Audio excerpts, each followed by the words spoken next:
Hi guys, it's Hayden.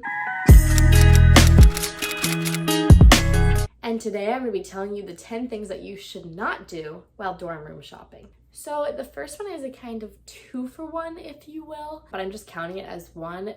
Do not buy an expensive rug or do not buy a white rug. So I made the mistake of doing both. Our rug was like $100, I want to say, which I know isn't an expensive rug for like a house, but in a dorm that is kind of expensive. I think most people spent like $20 or $30 on their rug.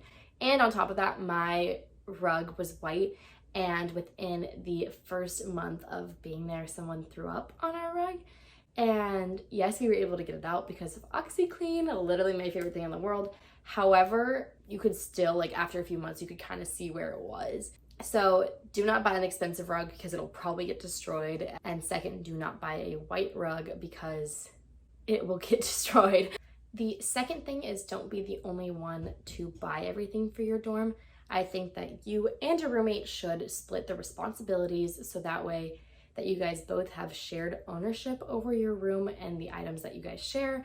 And that way not either person feels like it's their items and that they have priority over them, or that the other person isn't keeping their items clean. I feel like if you do a 50-50 split of everything, it just makes everyone kind of be more cohesive and clean with those items that you share. I think one person should own the fridge, and I think one person should own the microwave. That kind of thing, I feel like you should own it, but I do think that there should be a shared responsibility, that it's not put all on one person. The third thing you should not do is do not pre-order too much for your room. I pre-ordered a lot because I was excited. However, once I got into the space, I saw that some of the things that I had bought weren't actual items that I could use. For example, I bought desk organizers and our desks didn't have like drawers. It was just like a flat thing, so they didn't fit anywhere, so I had to return it. So to make the move-in process easier, I recommend not pre-ordering too much because you just don't know how the space is gonna be. In fact, I know you could say, well, I watched videos, but I was in the same building, literally the same hall as someone, and our dorms were set up very differently. And similarly, my dorm, I was on the top floor and it had like 2 extra feet of height to the room compared to everyone else's dorm.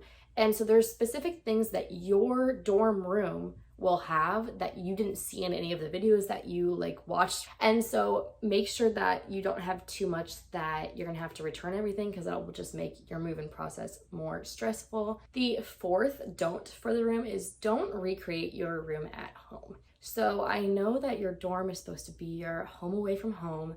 However, I do think that you'll get sick of your dorm room very quickly if it's set up exactly like how your house is. So for example, the colors of my room, I mean, you can literally see are like purple, gray, and like beige. And that's the colors that we did for our dorm at school. And even though those are beautiful colors, I had literally already had that for years.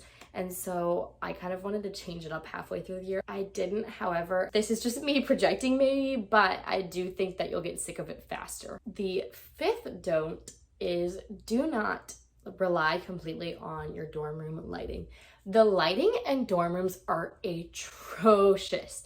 I don't know why they are as bad as they are. Your dorm is not gonna have the best lighting and they're gonna be just like janky. So I recommend either getting LED lights or like a chandelier in your room, or any kind of like lamps, like desk lamps or actual lamps that can help make the space more bright. Going off of the same thing about lighting, do not get fairy lights. I know that that might sound weird, but me and my roommate, we both got fairy lights and we also got LED lights. We hung up our LED lights and neither of us ever hung up our fairy lights.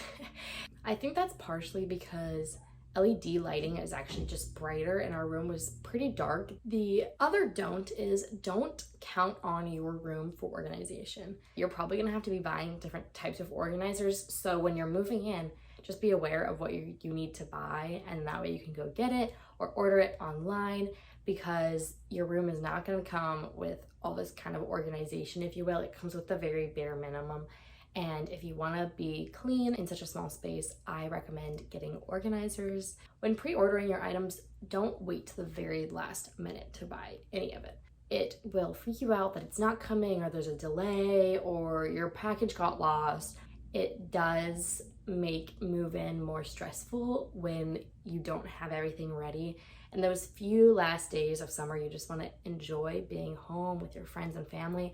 So I recommend ordering all of what you want to order and feel that you need to order ahead of time by like a week or two, so that way you're not even stressed out about it. Don't order or bring too much for your dorm. I don't think that anyone should bring more than like half their closet, half their amount of shoes. You should not be ordering a bunch of stuff that is just gonna junk up your room. And if there's not a purpose for it for you at home, there's not gonna be a purpose for it at school. Dorms are small and you wanna utilize the space in the best that you can. Last but not least, do not spend too much money on items that you cannot reuse in your future years of college. Basically what I'm saying is don't overspend on items like a refrigerator, a microwave, a vacuum that you can't use with you in room to room that might not fit the aesthetic every year. So if you're going to spend a lot of money, make sure that it is a neutral color so that it can stay with whatever the vibe of your future rooms at college are. Thank you so much for watching this video. Make sure to give it a big thumbs up, subscribe down below, and if you're still watching, which I'm glad that you are, so thank you, I would love to hear about your dorm room plans. So please comment how you plan on decorating your dorm. As I said before, thank you for watching. I hope you have an amazing day, and I love each and every one of you. Mwah!